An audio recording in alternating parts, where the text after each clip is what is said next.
Bismillahirrahmanirrahim. Innal hamdalillah nahmaduhu wa nasta'inuhu wa nastaghfiruh wa na'udzu billahi min shururi anfusina wa sayyiati a'malina. Man yahdihillahu fala mudilla lahu wa man yudlil fala hadiya lahu. Wa ashhadu an la ilaha illallah wahdahu la syarika lahu wa ashhadu anna Muhammadan 'abduhu wa rasuluh. Ya ayyuhalladzina amanu taqullaha haqqa tuqatih wa la tamutunna illa wa antum muslimun. Ya ayyuhan nasu taqu rabbakumul ladzi khalaqakum min nafsin wahidah wa khalaqa minha zawjaha wa batha minhuma rijalan katsiran wa nisaa'a wattaqullaha alladzi tasaaluna bihi wal arham innallaha kana 'alaikum raqiba. Ya ayyuhalladzina amanu taqullaha wa qulu qawlan sadida yuslih lakum a'malakum wa yaghfir lakum dhunubakum wa man yuti'illaha wa rasulahu faqad faza fawzan 'azima. Amma ba'd, fa inna asdaqal hadits kitabullah wa ahsanal hadi hadi Muhammadin sallallahu alaihi wa ala alihi wasallam wa syarrul umuri muhdatsatuha wa kulla muhdatsatin bid'ah wa kulla bid'atin dhalalah wa kulla dhalalatin finnar. Alhamdulillah, kita bersyukur pada Allah Subhanahu wa taala pada hari ini, hari Rabu pagi 3 Safar 1444 Hijriah, kita dimudahkan oleh Allah Subhanahu wa taala untuk duduk bersama mengkaji kembali kitab Fathul Majid Syarhu Kitab Tauhid yang ditulis oleh Fadilatul Syekh Al-Allamah Abdurrahman bin Hasan Al-Syekh rahimahullah. Salawat dan salam semoga selalu Allah berikan kepada Nabi kita Muhammad sallallahu alaihi wa ala alihi wasallam, pada keluarga beliau, para sahabat, serta orang-orang yang mengikuti beliau sampai hari kiamat kelak. Dengan nama-nama Allah yang husna dan sifat-sifatnya yang ulia, kita berdoa, Allahumma inna nas'aluka ilman nafi'an wa rizqan tayyiban wa amalan mutaqabbala. Allahumma amin.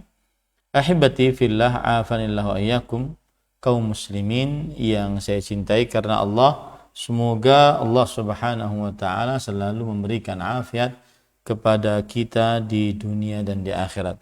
Masih kita di dalam bab yang ke-14, babun minasyirki an yastaghitha bi ghairillah aw yad'uwa ghairahu. Bab termasuk perbuatan syirik, beristighatsah dengan selain Allah atau berdoa kepada selain Allah. Dan pada pertemuan sebelumnya kita sudah sampai kepada ayat atau dalil yang ketiga yang dibawakan oleh penulis, yaitu surat Al-Ahqaf ayat 5 sampai 6. Wa man adhallu mimman yad'u min dunillah man la yastajibu lahu ila yaumil qiyamah wa hum an du'aihim ghafilun. Dan siapakah yang lebih sesat dari seorang yang berdoa kepada selain Allah, yang tidak mengabulkan untuknya doanya sampai hari kiamat, dan mereka terhadap doa-doa mereka adalah bersikap lalai. Ahibati fillah, afanillahu iyyakum, kaum muslimin yang saya cintai karena Allah, semoga Allah Subhanahu wa taala selalu memberikan afiat kepada kita. Para pemirsa Roja, para pendengar Radio Roja yang semoga dirahmati oleh Allah Subhanahu wa taala. Baik, kita sampai kepada halaman yang ke-239. Qala al-musannifu rahimahullahu taala, wa amma ma taqaddama min kalami Syekhul Islam wa tabi'ahu al-allamatu Ibnul Qayyim rahimahumullah ta'ala min anna du'a naw'an, du'a'u mas'alah wa du'a'u ibadah. Setelah penulis menyebutkan tentang permasalahan bahwa kebanyakan yang dipakai dalam doa dalam Al-Quran dan Sunnah dan bahasa Arab dan melalui lisan-lisan para sahabat Nabi radhiyallahu anhum dan sebelum mereka dan setelah mereka dari para ulama adalah doa meminta. Doa meminta. Ini kebanyakan yang dipakai dalam Al-Quran dan hadis dari Rasulullah sallallahu alaihi wasallam. Lalu beliau menyebutkan banyak doa-doa tersebut, banyak hadis-hadis yang berkaitan dengan doa, dan maksud daripada doa di sini adalah doa meminta.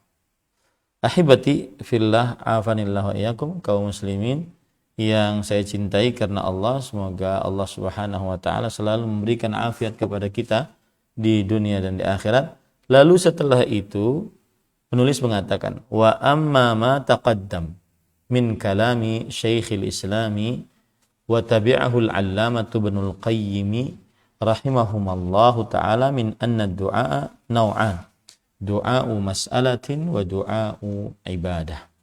Adapun yang sudah berlalu dari ucapan Syekhul Islam Ibnu Taimiyah rahimahullah dan diikuti oleh Imam Ibnu Qayyim al-Jauziyah rahimahumullahu ta'ala, bahwa doa itu ada dua macam, doa meminta dan doa ibadah.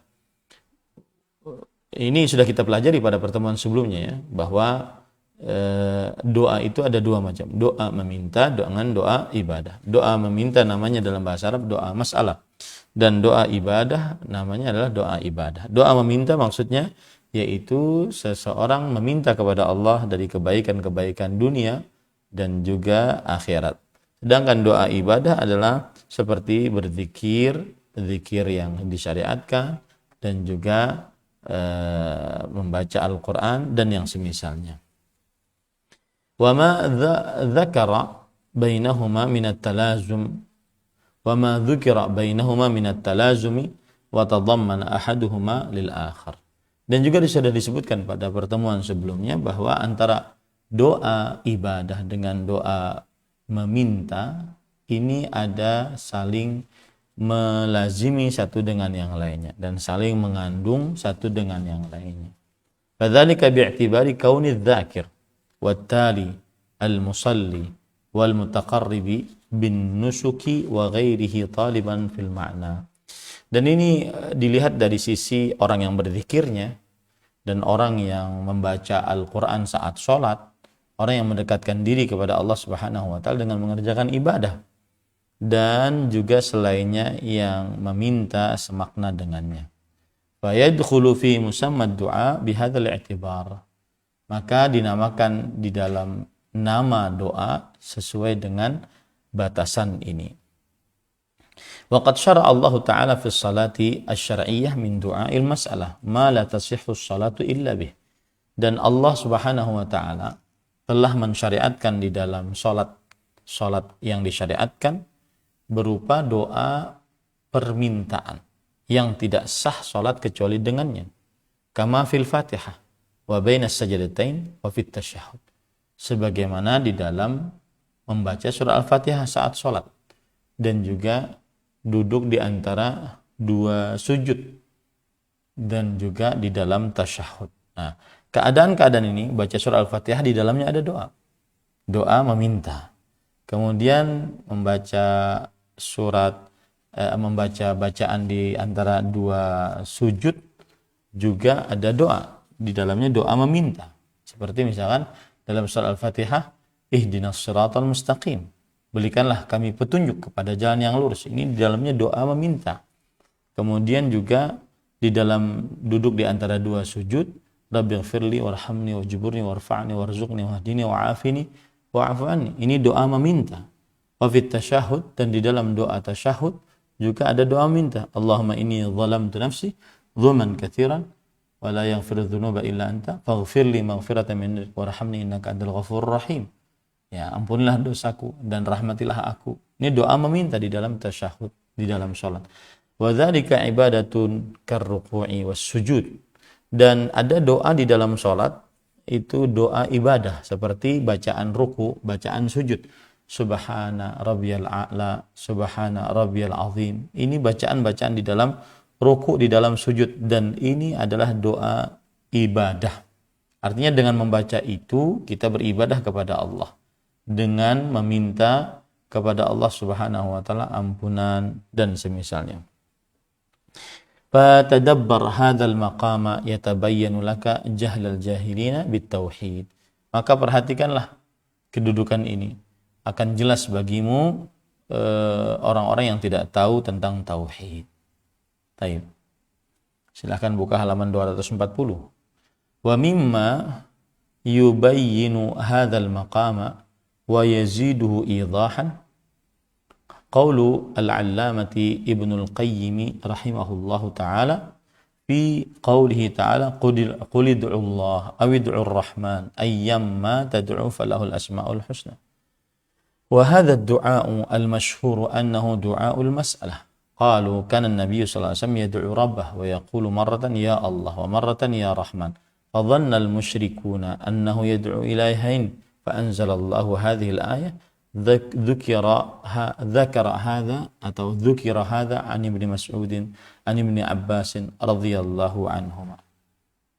Artinya dan dari apa yang menjelaskan akan hal ini dan menambah keterangan penjelasan akan hal ini adalah ucapan dari Imam Ibnu Qayyim Al-Jauziyah rahimahullahu ta'ala ketika beliau mengomentari surat Al-Isra ayat 110. Allah berfirman, katakanlah wahai Muhammad, berdoalah kalian kepada Allah atau berdoalah kalian kepada Ar-Rahman. Ya, yang mana saja kalian berdoa maka baginya maka Allah memiliki nama-nama yang husna. Maka doa yang masyhur ini dia di dalamnya adalah doa meminta, doa masalah. Ya, doa meminta. Yaitu Nabi Muhammad SAW saat berdoa kepada Rabb-nya kadang-kadang mengatakan ya Allah.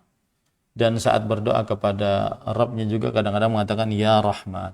Nah, orang-orang musyrik mengira bahwa Nabi Muhammad SAW berdoa kepada dua Tuhan, padahal dia adalah satu Tuhan. Nah, ketika orang-orang musyrik mengira seperti itu, mereka tidak percaya nama Ar-Rahman bagi Allah Subhanahu wa taala, maka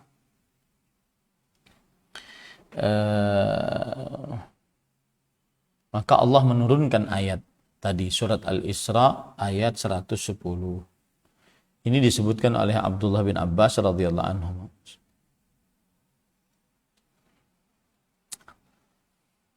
Kemudian setelah itu penulis mengatakan waqila inna du'a huna bima'na tasmih. Ada yang mengatakan doa di sini ya seperti tadi firman Allah dalam surah Isra ayat 110, qul ud'u Allah aw ud'u ar-Rahman. Katakanlah wahai Muhammad, berdoalah kepada Allah atau berdoalah kepada Ar-Rahman. Ada yang mengatakan berdoalah di sini maksudnya namai Allah dengan Allah dan namai Allah dengan Ar-Rahman. Ai ism sammaitumuhu bihi min asma'illahi ta'ala. Maksudnya adalah nama yang kalian namai Allah dengannya karena nama-nama Allah Subhanahu wa taala. Imma Allah wa imma Ar-Rahman falahul asmaul husna. Baik itu namanya Allah, baik itu Ar-Rahman, maka Allah memiliki nama-nama yang husna. Wa hadza min lawazimil ma'na fil ayah. Dan ini adalah dari kelaziman makna-makna di dalam ayat. Walaysa huwa ainul murad, dan bukanlah dia termasuk yang diinginkan. Balil muradu bid-du'a ma'nahu al-ma'hudul muttaridu fil Qur'an wa huwa du'a'us su'al wa du'a'us tsana. Tetapi yang dimaksud dalam hal ini adalah doa meminta atau doa ibadah, doa meminta atau doa ibadah kepada Allah Subhanahu wa taala. Tsumma qala idza urifa hadza fa qawluhu ud'u rabbakum tadarruan wa khufyah yatanawalu naw'i du'a lakinnahu dhahirun fi du'a'il mas'alah mutadamminun li du'a'il ibadah wa li hadza umira bi ikhfa'ih. Qala al-Hasan baina du'a'is sirr wa du'a'il alaniyah 70 dha'fan. Wa laqad kana al-muslimuna yajtahiduna fi du'a wa lam yusma' lahum sawt in kana illa hamasan bainahum wa baina rabbihim. Kemudian Imam Al-Qayyim mengatakan, jika sudah dikenal ini, maka ketika Allah berfirman, berdoalah kalian kepada Rabb kalian dengan tunduk dan tersembunyi. Maka ini mengandung dua macam doa tadi. Ya, dua macam doa tadi. Yaitu doa meminta dengan doa ibadah. Artinya ketika kita berdoa meminta kepada Allah, maka mintalah dengan suara yang lirih, tidak keras-keras, tidak teriak-teriak. Dan juga saat kita berzikir kepada Allah Subhanahu wa taala, berzikirlah dengan suara yang lirih, karena zikir termasuk dari doa dan doanya adalah doa ibadah. Doanya adalah doa-doa ibadah. Oleh sebab itulah ketika kita berdoa, baik doa meminta atau doa ibadah, berzikir, baca Quran, kita diperintahkan untuk menyembunyikan, untuk melirihkan suara dalam doa-doa tersebut. Ya, baik doanya doa meminta ataupun doanya doa ibadah. Qala Al-Hasan Al-Basri rahimahullah berkata, "Baina du'a'is sirri wa du'a'il alaniyah 70 dhi'fan." Antara doa rahasia dengan doa yang terang-terangan ini pahalanya 70 kali lipat. Artinya doa rahasia lebih utama dibandingkan doa yang terang-terangan. Dan para sahabat Nabi radhiyallahu anhum dahulu mereka senantiasa bersungguh-sungguh dalam berdoa. Meskipun demikian tidak pernah terdengar dari mereka suara, ya, kecuali hanya sekedar hamsan bainahum wa baina rabbihim, kecuali hanya sekedar ucapan-ucapan ringan, ya, bisikan-bisikan antara mereka dengan Allah Subhanahu wa taala. Nah, ini patut diperhatikan permasalahan ini, bahwasanya berdoa dengan dua macam jenis doa, yaitu doa meminta atau doa ibadah, maka dua-duanya harus dengan tenang. Harus dengan tenang. Tidak keras-keras, tidak terlalu berlebihan. Nah, kemudian ahibati fillah, afanillah wa iyyakum. Jadi sekali lagi saya katakan, penjelasan Imam Al-Qayyim ini menjelaskan bahwa doa itu ada dua macam. Doa ibadah, yaitu berzikir, kemudian membaca Al-Quran, amar ma'ruf nahi mungkar, maka ini disebut dengan doa ibadah. Kenapa? Karena pada hakikatnya orang yang berzikir dia sedang berdoa kepada Allah Subhanahu wa taala. Adapun doa yang kedua adalah doa masalah, doa meminta kebaikan di dunia dan di akhirat. Maka ini juga harus dengan suara yang lirih, tidak boleh teriak-teriak. Qauluhu wa idza sa'alaka ibadi anni fa inni qarib ujibu da'watad da'i idza da'a. Dan Allah berfirman di dalam surat Al-Baqarah ayat 186, jika hamba-hambaku bertanya kepadamu tentang aku, maka sesungguhnya aku adalah dekat. Aku mengabulkan doa orang yang berdoa jika ia berdoa kepadaku.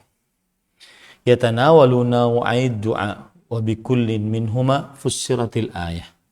Di dalam ayat ini ada kata doa, dan doa yang dimaksud pada ayat ini adalah mencakup dua jenis doa. Doa masalah dan doa ibadah. Dan di setiap dari keduanya bisa ditafsiri ayat ini.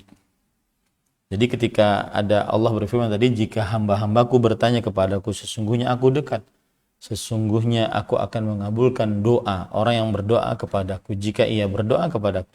Doa di sini apa? Ada dua macam. Doa meminta atau doa meminta atau doa ibadah. Nah, jadi mengandung dua-duanya. Qila a'tihi idza sa'alani. Artinya, berikanlah kepadanya jika ia meminta kepadaku. Berikanlah kepadanya jika ia meminta kepadaku. Wa qila usibuhu idza abadani. Ada yang mengatakan, aku akan memberikan ganjaran pahala jika ia beribadah kepadaku. Jadi, kalau seandainya ada orang berdoa kepada Allah Subhanahu wa taala, Doa yang dimaksud di sini ada dua. Doa masalah permintaan, doa ibadah kepada Allah Subhanahu wa taala. Wa laysa hadha min isti'mal al-lafzi fi haqiqatihi wa majazihi, bal huwa isti'maluhu fi haqiqatihi al-wahidah al-mutadammina lil amrayn jami'an. Bukan hal ini bukan menggunakan lafaz di dalam hakikatnya atau majaznya. Ya. Akan tetapi ini adalah penggunaan di dalam hakikatnya yang satu-satunya yang mengandung dua perkara seluruhnya. Wa hadza ya'ti fi mas'alatis shalah, dan ini datang dalam permasalahan salat. Wa annaha nuqilat an musammaha fil lughah, bahwasanya salat dipindahkan dari namanya di dalam bahasa. Wasarat haqiqatun syar'iyyatun, dan akhirnya menjadi hakikat yang sesuai dengan syariat. Wastu'milat fi hadhihi al-ibadatu majazan lil 'alaqah bainahuma wa bainal musamma al-lughawi, dan dinamakan dalam hal ini ibadah sebagai majaz, yaitu sebagai kiasan untuk hubungan antara keduanya dan antara kata dalam bahasa. Wa hiya baqiyatun 'alal wad'il lughawi wa dumma ilaiha arkanun wa syara'itu, dan dia akan tetap di atas peletakan secara bahasa dan digabungkan kepadanya rukun-rukun dan syarat-syarat. Digabungkan kepadanya rukun-rukun dan syarat-syarat. Fa'ala ma qarrarnahu la hajata ila syai'in min dhalik.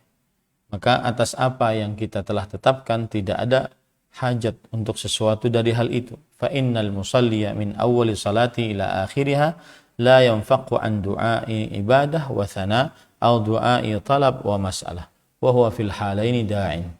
Karena orang yang salat dari awalnya sampai akhirnya dia tidak terpisah dari jenis dua doa ini.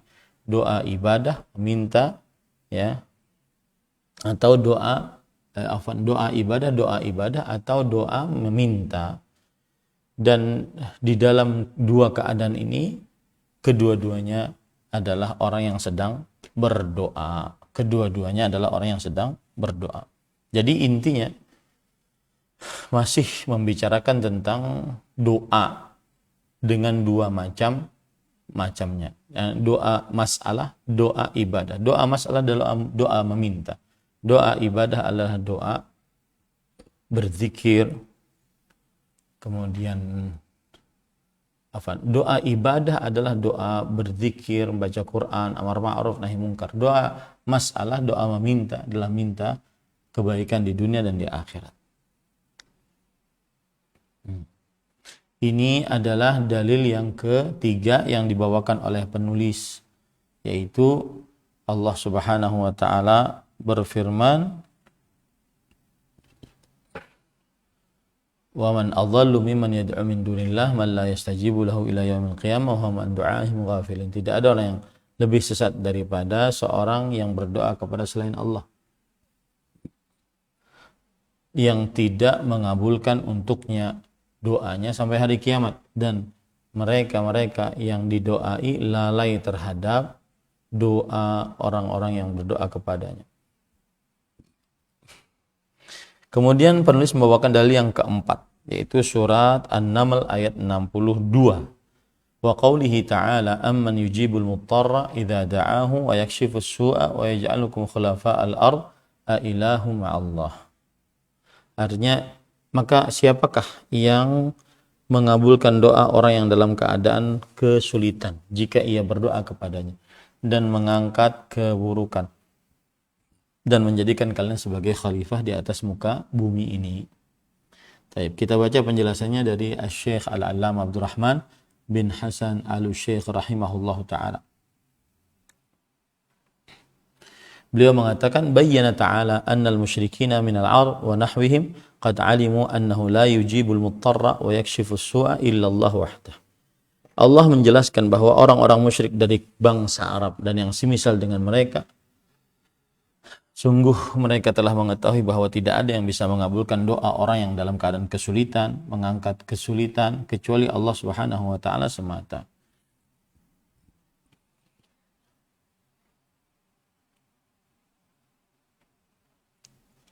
Fadzakara dzalika subhanahu muhtajjan 'alaihim fi ittikhadhihim asy-syufa'a min dunih.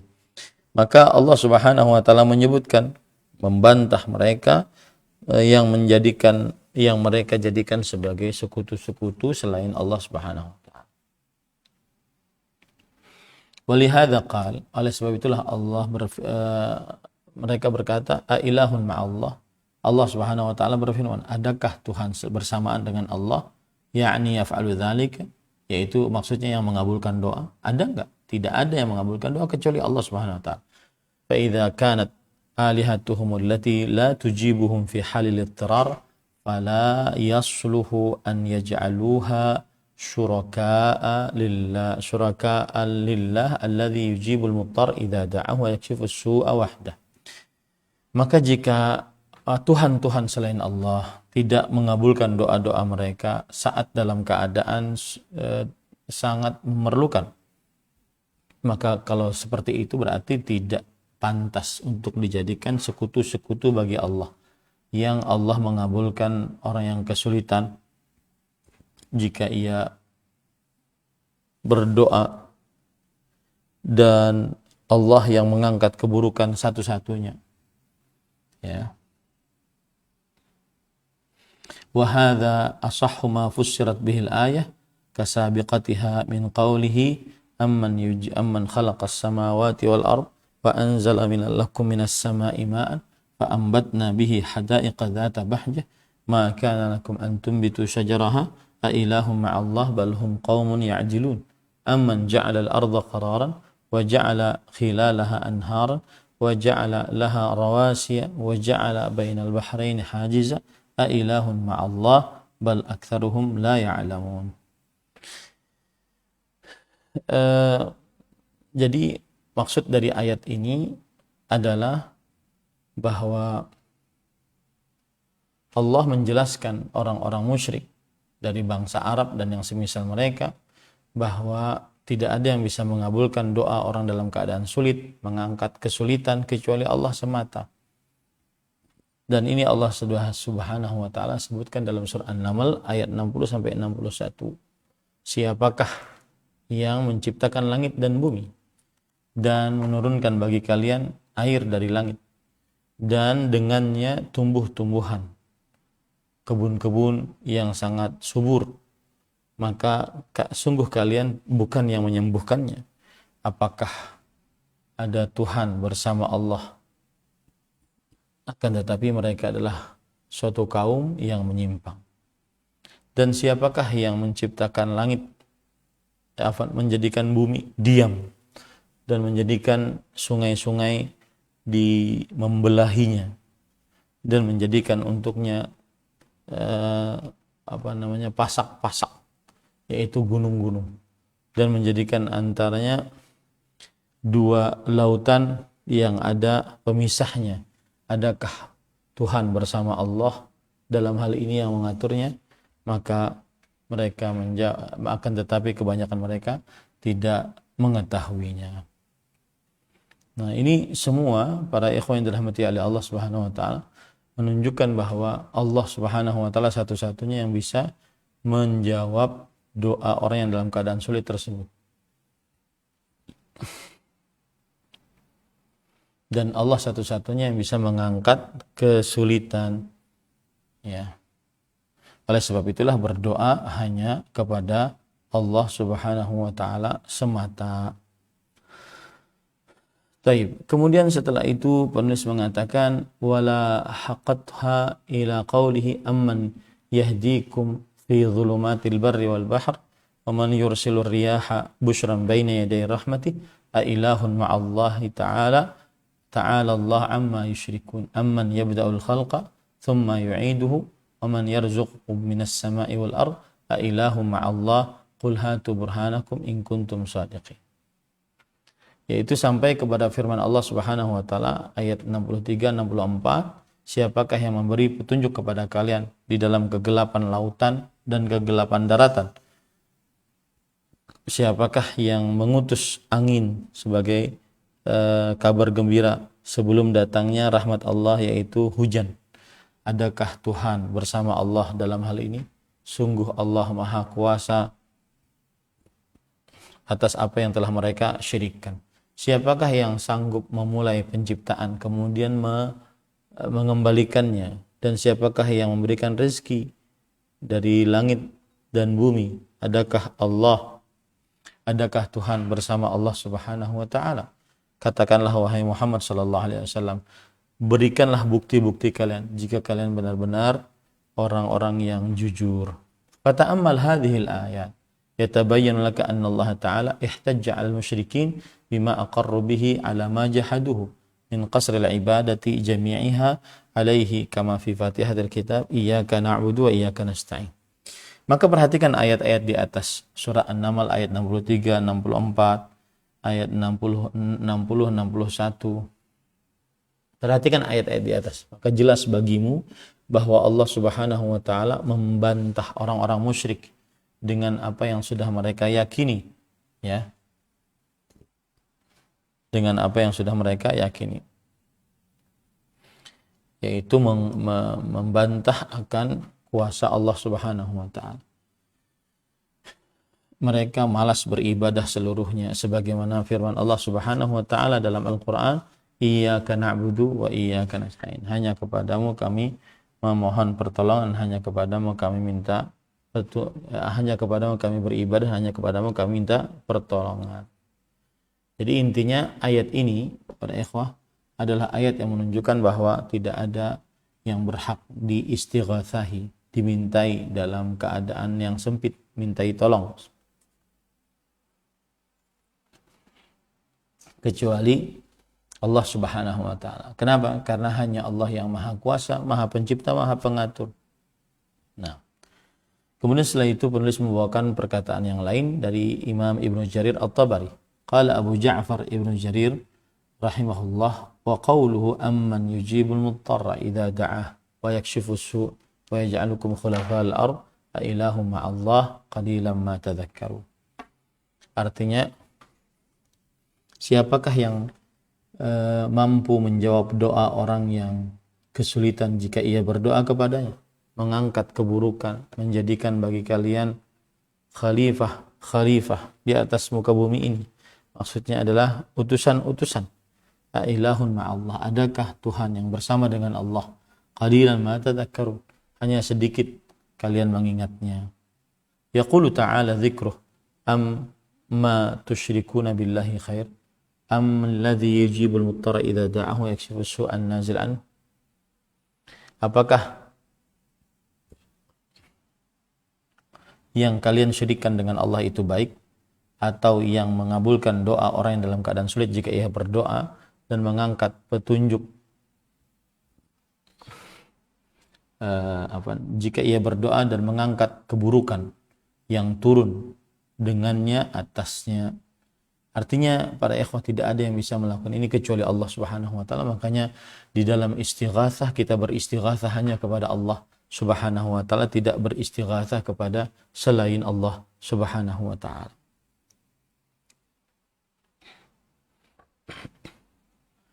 Kemudian penulis mengatakan wa yaj'alukum khulafa'al ard. Kemudian Allah berfirman, dan Allah menjadikan bagi kalian khulafa'ul ard, yaitu pemimpin di atas muka bumi.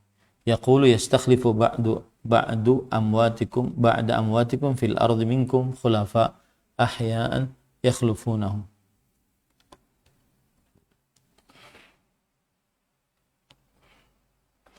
Allah menjadikan khalifah setelah kematian kalian di atas muka bumi ini. Dari kalian ada yang menjadi khalifah yang hidup sepeninggal kalian. Setelah itu Allah berfirman, ailahu ma'allah, ailahun siwahu yaf'alu hadhil asya. Apakah ada Tuhan bersama Allah? Maksudnya adalah apakah ada Tuhan bersama Allah yang melakukan hal ini kepada kalian? Wa yan'amu 'alaikum hadhihi ni'am, dan merasakan dan memberikan nikmat kepada kalian dengan nikmat-nikmat itu. Artinya tidak ada yang memberikan nikmat itu kecuali Allah Subhanahu wa taala. Qalilan ma tadhakkarun, sedikit sekali yang kalian ingat. Yaqulu tadhakkuran qalilan min 'azamatillah wa ayadihi indakum tadhkuruna wa ta'tabiruna hujjajallahi 'alaikum yasiran falidzalika asyraktum billahi ghairihi fi ibadah. Yang artinya ketika Allah berfirman, sedikit sekali yang ingat dari kalian. Allah berfirman bahwa sedikit dari kaum muslimin yang mengingat tentang agungnya Allah Subhanahu wa taala.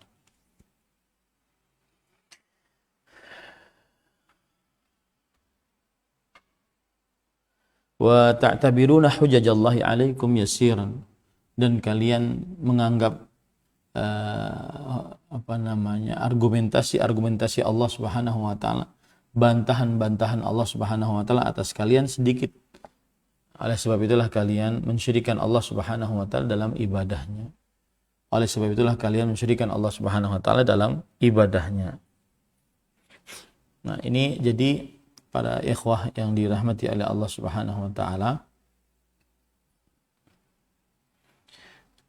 ayat yang keempat ini penulis yang menjadi pembicaraannya di sini adalah amman yujibul muttarra idza da'ah wa yakshifus su'. Siapakah yang bisa mengabulkan doa orang yang dalam keadaan sulit jika ia berdoa kepada Allah, dan siapa yang sanggup mengangkat keburukan ini.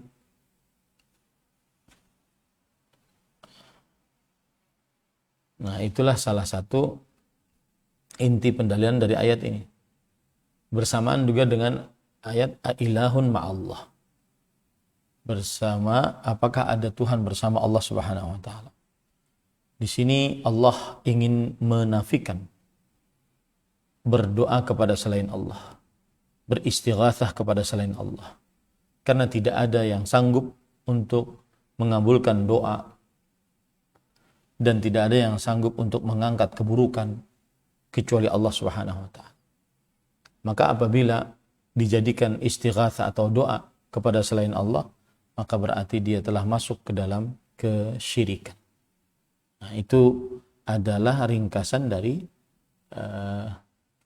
penjelasan dalil 4. Taib, sekarang kemudian penulis membawakan dalil dari hadis Rasul sallallahu alaihi wasallam. Wa rawat Tabarani bi isnadihi annahu kana fi zamanin Nabi sallallahu alaihi wa ala alihi wasallam munafiqun yu'dhil mu'minin faqala ba'dhum qumu bina nastaghithu bi Rasulillah sallallahu alaihi wasallam min hadzal munafiq faqala an-nabiy sallallahu alaihi wasallam innahu la yustaghathu bi wa innama yustaghathu billahi azza wa jalla. Yang artinya diriwayatkan oleh Imam At-Tabarani dengan sanadnya bahwa ada seseorang di zaman Nabi Muhammad SAW, seorang munafik, sering menyakiti orang-orang beriman, dan sebagian mereka dari sahabat Nabi radhiyallahu anhu berkata, ayo kita beristighatsah kepada Rasulullah SAW dari orang munafik ini. Ayo kita beristighatsah kepada Rasul sallallahu alaihi wasallam dari orang munafik ini. Maka kemudian Nabi Muhammad sallallahu alaihi wasallam bersabda, sesungguhnya la yustaghatsu bi, tidak dimintai ghaus dariku. Tidak dimintai ghaus dariku. Artinya tidak dimintai pertolongan dalam keadaan yang sempit kepadaku. Wa inna ma yustaghatsu billahi azza wa jalla. Tetapi dimintai pertolongan dalam keadaan yang sempit hanya kepada Allah azza wa jalla.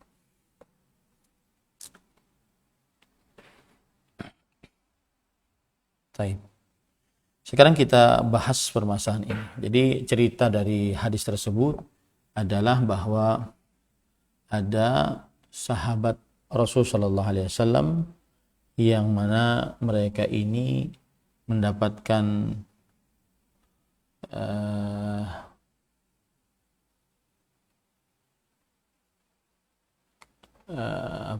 intimidasi dari orang munafik.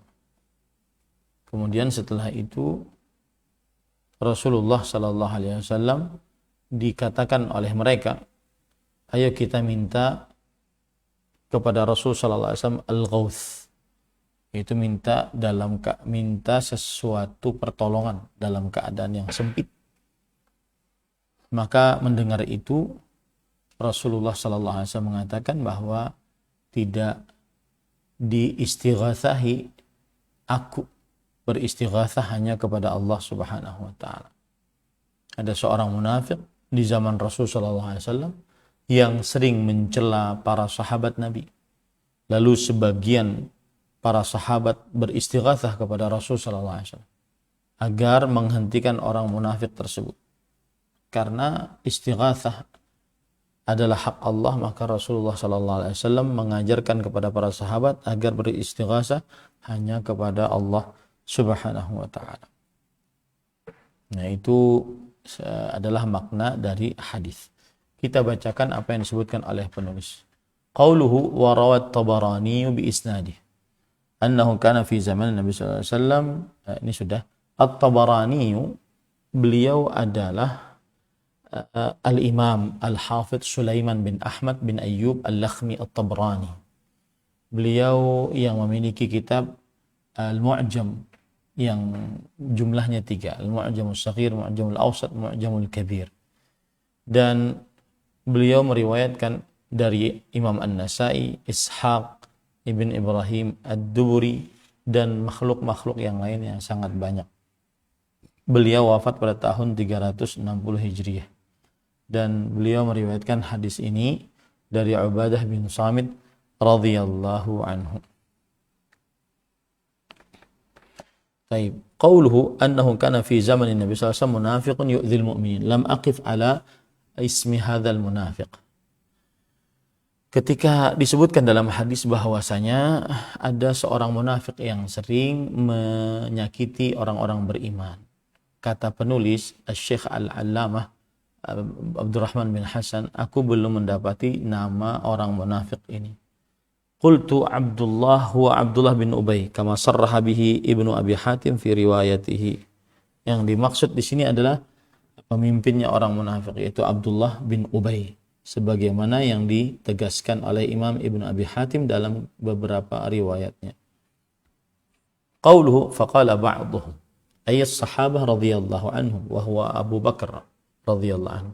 Sebagian dari sahabat berkata, dan yang dimaksud di sini adalah Abu Bakar As-Siddiq radhiyallahu anhu.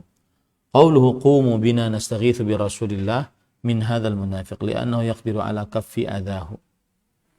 Yang artinya Abu Bakar As-Siddiq minta kepada Rasul sallallahu alaihi wasallam agar memberikan pertolongan dalam keadaan yang sempit dari orang munafik ini. Nah, agar orang munafik ini tidak lagi menyakiti orang-orang beriman. Kenapa? Karena Nabi Muhammad sallallahu alaihi wasallam beliau sanggup untuk menahan gangguan dari orang munafik.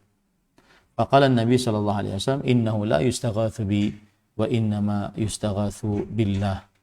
Lalu Nabi Muhammad sallallahu alaihi wasallam bersabda, sesungguhnya tidak beristighatsah kepadaku, tapi beristighatsahlah kepada Allah. Dalam catatan kaki disebutkan fihi an-nassu ala annahu la yustaghatsu bin nabi wala biman dunah. Di dalamnya terdapat penegasan bahwa tidak boleh beristighatsah kepada nabi, apalagi kepada orang-orang di bawahnya, di bawah Nabi Muhammad sallallahu alaihi wasallam. Kariha sallallahu alaihi wasallam an yusta'mala hadzal lafdhu fi haqqihi. Nabi Muhammad sallallahu alaihi wasallam membenci lafaz ini digunakan untuk beliau. Wa in kana mimma yaqdiru alaihi fi hayatihi, meskipun beliau sanggup untuk melakukan itu di dalam hayatnya, di dalam kehidupan beliau. Himayatan li janabit tauhid. Ini untuk penjagaan sisi tauhid. Wa saddan li dhara'i syirk, dan untuk menutup pintu yang menghantarkan kepada syirikat. Wa adaban wa tawadhu'an li rabbih, dan sebagai adab Nabi Muhammad SAW dan bentuk tawadhu beliau kepada Allah Subhanahu wa taala. Wa tahdhiran lil ummah min wasail syirik fil aqwali wal af'al, dan sebagai peringatan bagi umat agar menjauhi sarana-sarana kesyirikan baik secara ucapan ataupun perbuatan. فإذا كان هذا فيما يقدر عليه النبي صلى الله عليه وسلم في حياته فكيف يجوز أن يستغاث به بعد وفاته. Kalau ini tidak diperbolehkan beristighatsah kepada Rasul sallallahu alaihi wasallam di dalam kehidupan beliau saat beliau masih hidup, padahal beliau mampu juga melakukan itu, tetapi tidak diperbolehkan, maka lebih lagi tidak diperbolehkan untuk beristighatsah setelah wafat Rasulullah sallallahu alaihi wasallam. Jadi ketika Nabi masih hidup saja dan sanggup untuk melakukan apa yang diistighatsahkan kepada beliau, beliau tidak mau karena itu hak Allah Subhanahu wa taala.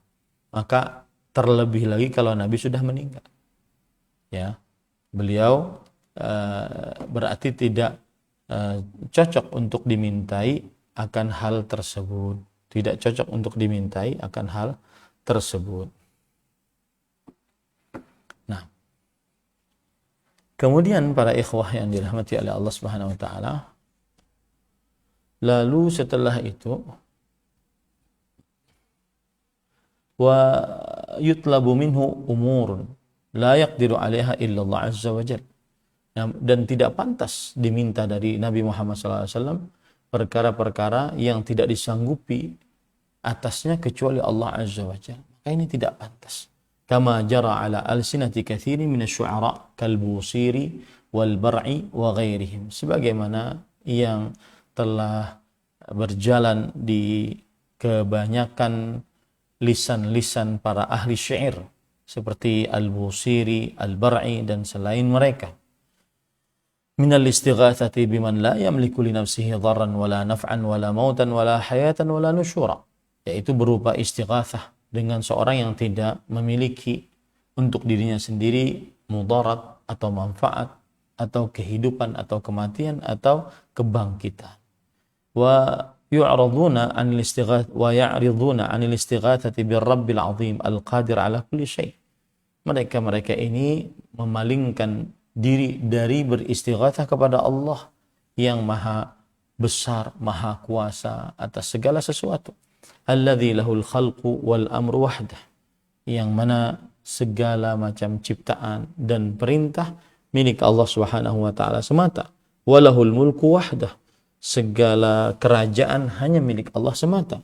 La ilaha ghairuhu, tidak ada ilah yang berhak diibadahi selainnya. Wala rabba siwahu, tidak ada Tuhan yang berkuasa selainnya. Qala ta'ala, qul la amliku li nafsi naf'an wala dharran illa ma syaa Allah. Allah berfirman, katakanlah wahai Muhammad, aku tidak memiliki untuk diriku sendiri manfaat ataupun mudarat kecuali dengan kehendak Allah Subhanahu wa taala. Surat Al-A'raf ayat 187. Fi mawadhi'a minal Qur'an, qul inna salati qul inni la amliku lakum dharran wala rasyada. Dan juga disebutkan dalam banyak ayat Al-Qur'an yang berbunyi, katakanlah sesungguhnya aku tidak memiliki bagi kalian mudarat dan tidak juga petunjuk. Surat Al-Jin ayat 21. Ayat-ayat ini memberikan pelajaran bahwa tidak ada yang maha kuasa, maha pencipta, maha pengatur kecuali Allah. Oleh sebab itulah tidak boleh beristighatsah kecuali hanya kepada Allah Subhanahu wa taala. Nah, tidak boleh beristighatsah kecuali hanya kepada Allah Subhanahu wa taala. Kemudian setelah itu penulis mengatakan fa'a'radha haula 'anil Qur'an. Mereka ini menolak atau memalingkan diri dari Al-Qur'an. Wa'taqadu naqidha ma dallat 'alaihi hadhil ayatil muhkamat. Dan mereka berkeyakinan kebalikan dari apa yang ditunjuki oleh ayat-ayat yang mulia ini. Al-muhkamat, yang sangat jelas ini. Wa tabi'ahum 'ala dzalika ad-dhalal al-khalqu al-katsiru wal jammul ghafir. Dan banyak yang mengikuti akan penyimpangan ini, makhluk-makhluk yang sangat banyak dan orang-orang yang sangat jumlahnya sangat banyak. Fa'taqadu syirk billahi dinan wal hadi dhalalan. Maka akhirnya mereka meyakini bahwa mensyirikkan Allah, yaitu dengan beristighatsah kepada selain Allah, ini adalah agama dan petunjuk adalah kesesatan. Petunjuk tauhid malah disebut sebagai kesesatan. Mengajak orang beribadah hanya kepada Allah berdoa murni hanya minta kepada Allah, tidak memakai perantara, disebut sebagai penyimpangan. Sedangkan yang melakukan kesyirikan dengan cara menjadikan perantara antara dia dengan Allah, beristighatsah kepada selain Allah, disebut sebagai sebuah agama. Fa inna lillahi wa inna ilaihi raji'un. Maka kita ucapkan inna lillahi wa inna ilaihi raji'un. Ini sebagai sebuah musibah, ya, sebagai sebuah musibah. Kesyirikan kepada Allah disebut sebagai agama, sedangkan petunjuk untuk bertauhid disebut sebagai penyimpangan. Maka ini musibah kita mengucapkan inna lillahi wa inna ilaihi raji'un. Fama a'zamaha min musibah ammat bihal balwa. Alangkah besarnya musibah seperti ini yang sudah menyebar dengan rata. Fa'anadu ahlat tauhid. Mereka memusuhi orang-orang yang memperjuangkan tauhid. Wa badda'u ahlat tajrid. Fallahul musta'an. Dan mereka menyatakan bahwa orang-orang yang memurnikan ibadah hanya kepada Allah adalah para pelaku bid'ah. Orang-orang yang memurnikan hanya kepada Allah adalah para pelaku bid'ah. Nah, ini adalah sebuah hal yang sangat menyimpang, dan itulah dari bab itulah dari bab minasyirki an yastaghitha bi ghairillah au yad'u ghairahu, termasuk daripada kesyirikan beristighatsah kepada selain Allah atau berdoa kepada selain Allah Subhanahu wa taala. Jadi ketika Rasulullah SAW tadi bersabda, innahu la yustaghatsu bi, sesungguhnya tidak beristighatsah kepadaku, maka di dalam perkataan ini adalah pembatalan beristighatsah kepada selain Allah, meskipun itu Rasulullah sallallahu alaihi wasallam. Dan ketika disebutkan oleh Rasulullah SAW, wa innama yustaghatsu billahi azza wa jalla, dan beristighatsah hanya kepada Allah azza wa jalla, maka ini adalah pembatasan bahwa beristighatsah hanya kepada Allah semata. Jika dijadikan untuk selain Allah, maka berarti dia telah masuk ke dalam kesyirikan. Alhamdulillah alladzi bi ni'matihi tatimmus shalihat.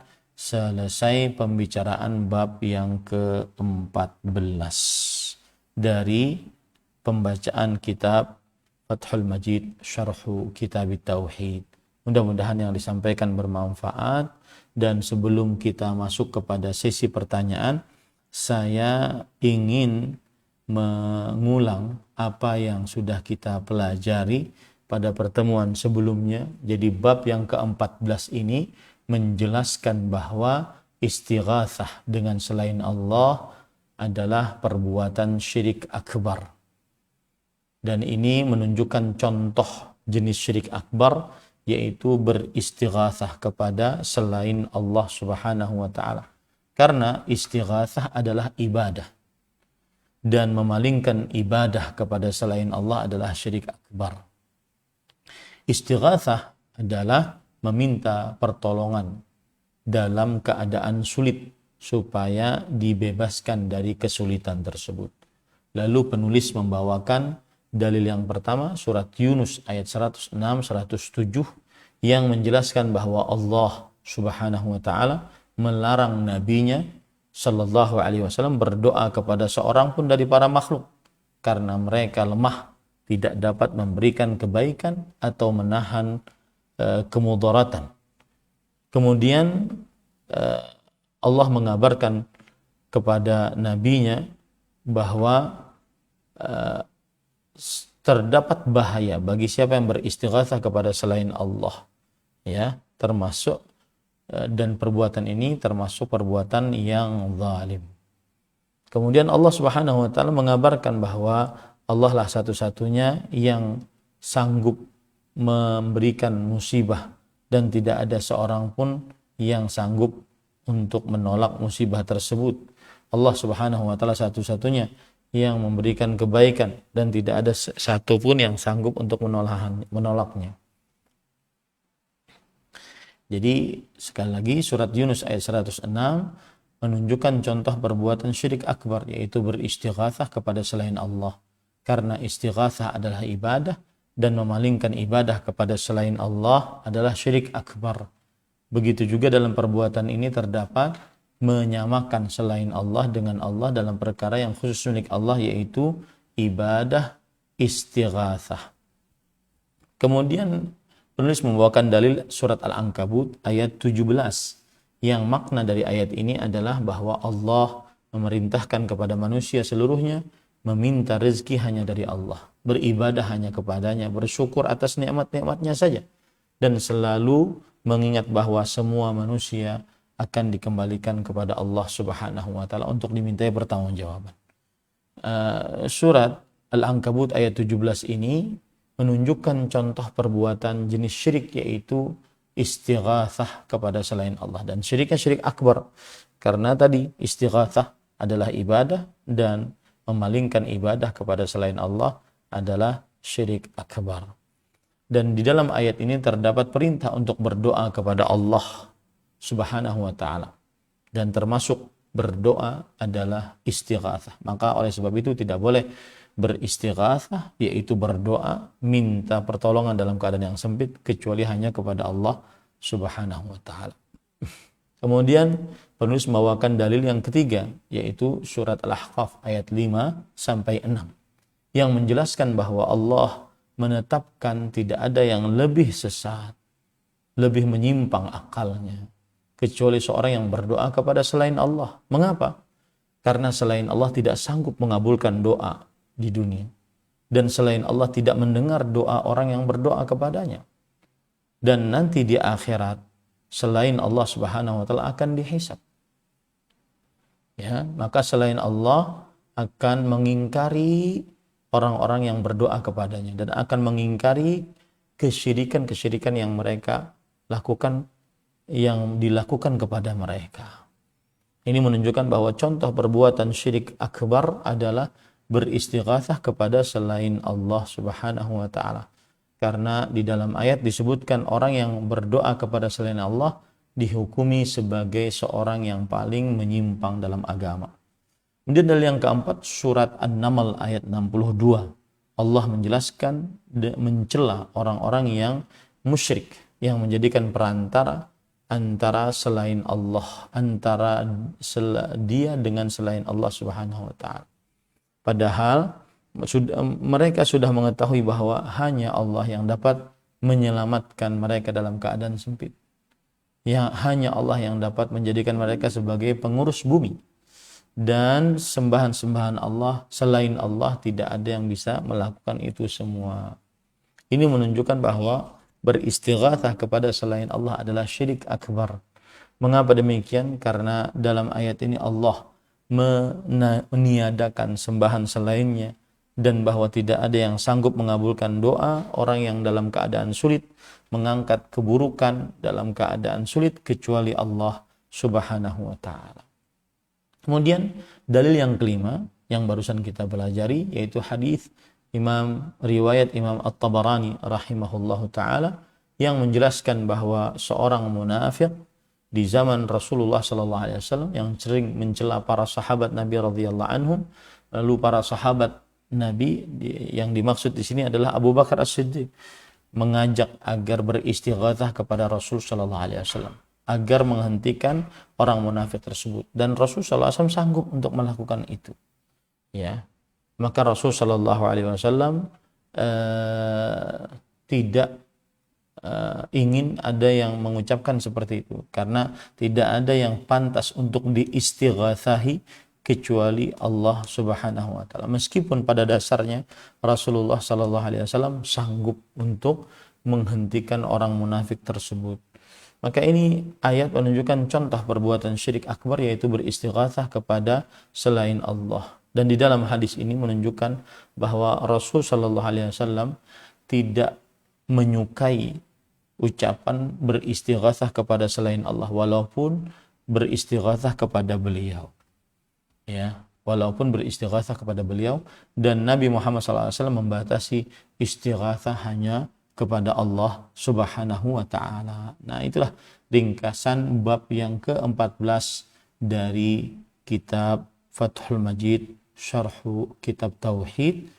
Wallahu alam, sallallahu nabi Muhammad walhamdulillahirabbil alamin. Silahkan jika ada yang ingin ditanyakan. Nah. Wa jazakallahu khairan. Terima kasih atas pelajaran serta bimbingan yang telah disampaikan. Semoga Allah mudahkan kita untuk bisa memahaminya.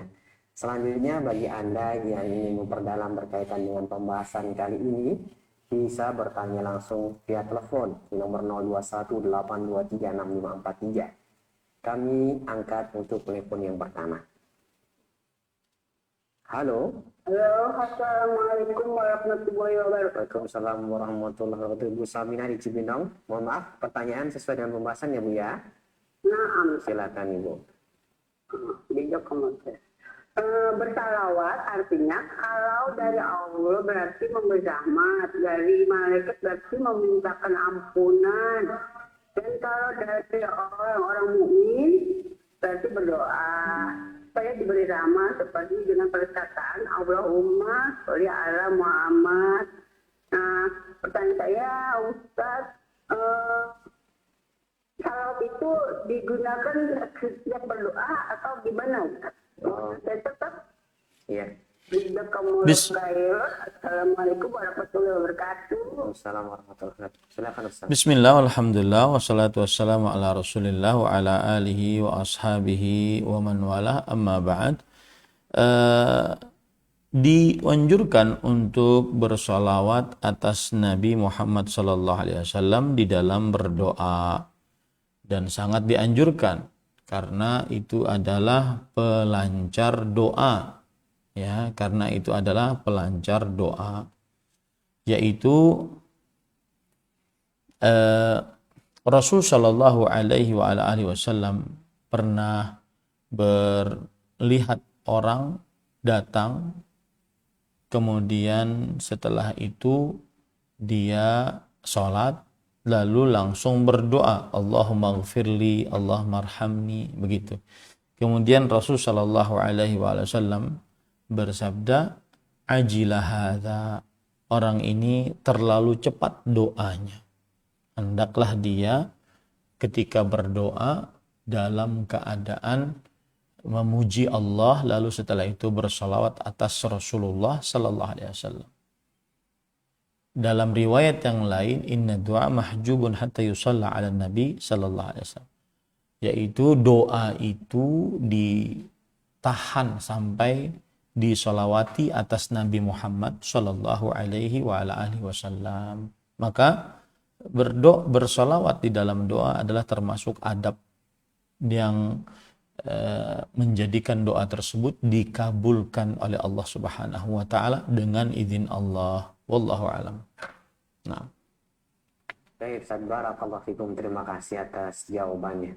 Selanjutnya, bagi Anda yang bertanya seputar pembahasan kali ini, silahkan di layanan telepon. Kami tunggu pertanyaan. Halo? Halo?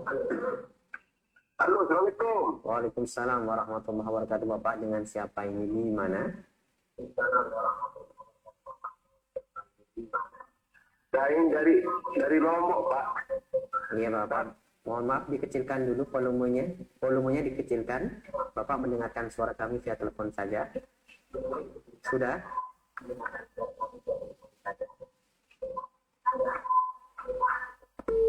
Terputus, mohon maaf. Bagi Anda yang ingin bertanya via telepon, mohon sebelum menghubungi kami dikecilkan dulu volume televisi atau radionya, dan Anda cukup bertanya dan mendengarkan via telepon saja.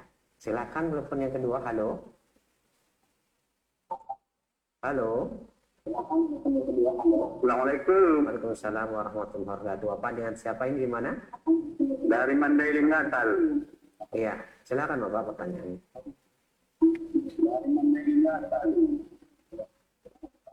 Kata Pak Ustaz, tidak boleh meminta selain kepada Allah.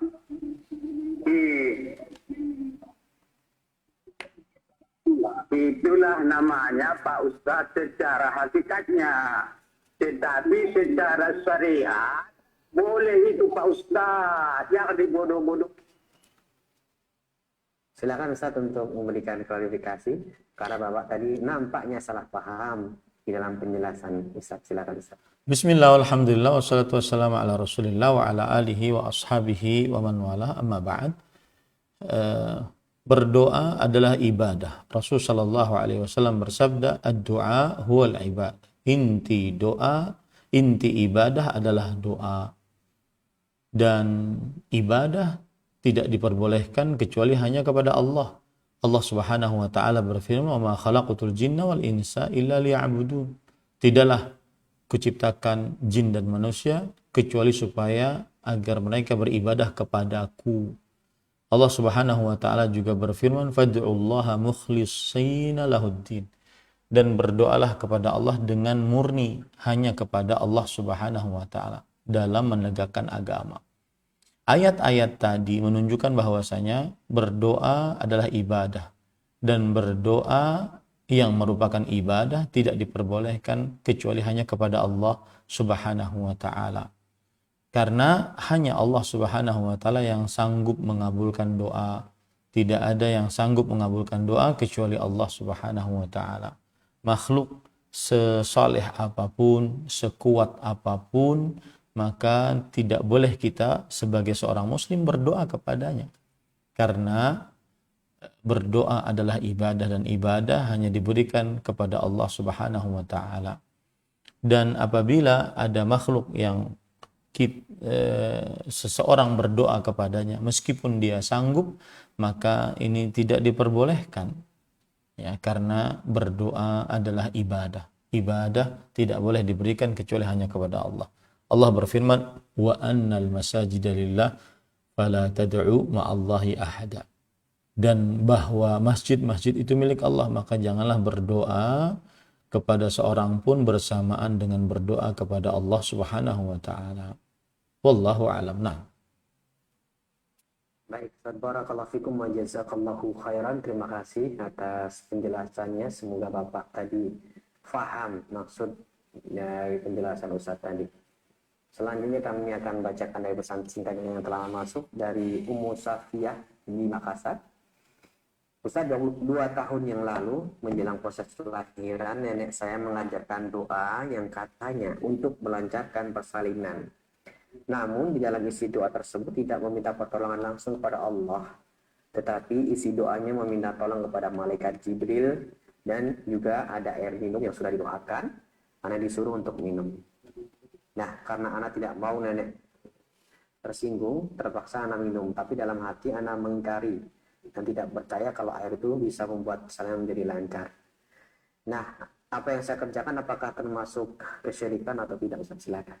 Bismillah, walhamdulillah, wassalatu wassalamu ala rasulillah wa ala alihi wa ashabihi wa man wala, amma ba'd.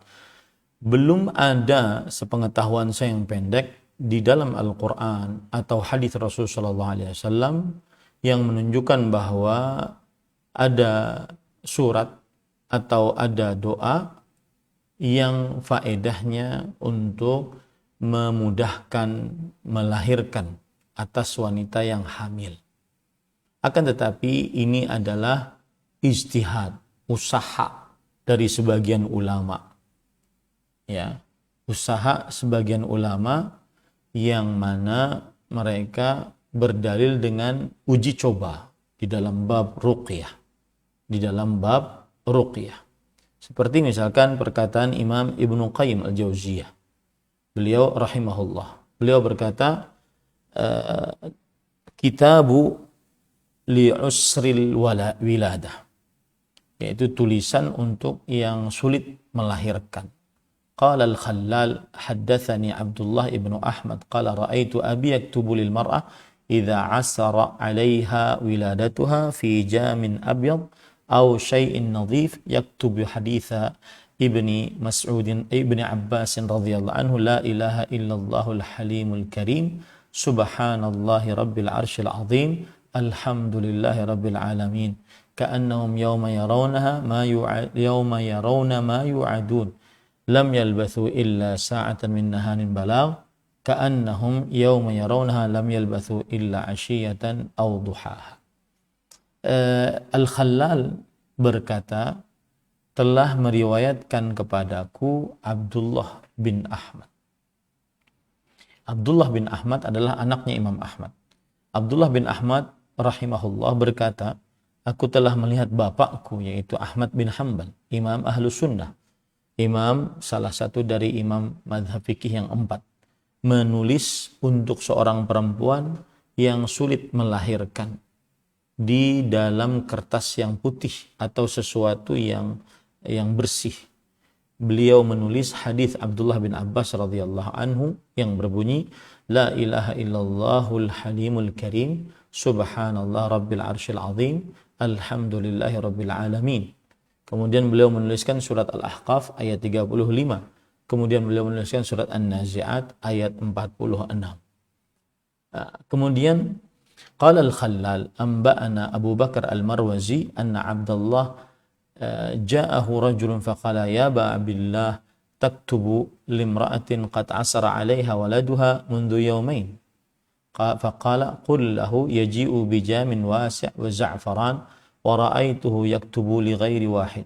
Wa yadhkuru an Ikrimah an Ibn Abbas radhiyallahu anhuma qala man Isa sallallahu alaihi wasallam ala nabiyina wa alaihi wasallam ala alayya baqarah qad i'tarada waladuha fi batniha faqalat ya kalimat Allah ud'u Allah li an yukhallisani mimma ana fihi faqala ya khaliqan nafs minan nafs wa ya mukhlisan nafs minan nafs wa ya mukhrijan nafs minan nafs khallisha qala faramat biwaladiha fa idza hiya qa'imah tashummu qala fa idza asara al-mar'ah waladuha faktubhu laha wa kullu ma taqaddam min ar-ruqa fa inna kitabatuhu nafi'ah.